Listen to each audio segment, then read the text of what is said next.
शागिर्दा बेबला उस्तादा कश्ती ज़ईफ़ाने शिकस्तारा तो पुष्टि बहके ख्वाजाए उस्मान हरू मदद कुलिया मुली मुदीन चिश्ती मदद कुलिया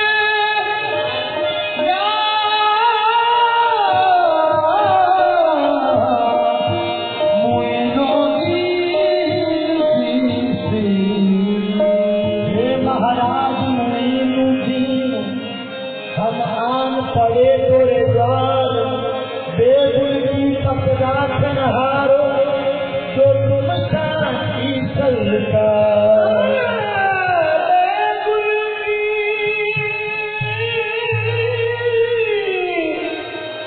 पकड़ाखन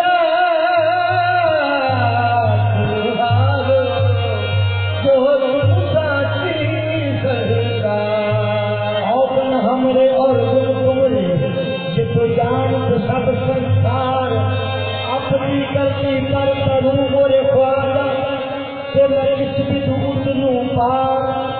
या मुइनुद्दीन ना कछुहर का सिमरन कीना अते उम्र प्रकारत बीती, ना पुनदान हुआ कछु हमसे ना सिखिया संत की नीति। हाँ अपगीत माँ अपराधी बुरी हमारी नीति, दीन धर्म हृदय से पिछले अपने नफ्स ने बाजी जीती। मोरे ख्वाजा जी तुम राखो तो कहूँ ना पूछे, तुम राखो तो कहूँ ना पूछे, बुरे भले की गिनती तुम ही से है अब मोरे ख्वाजा और बरहारे की बेनती।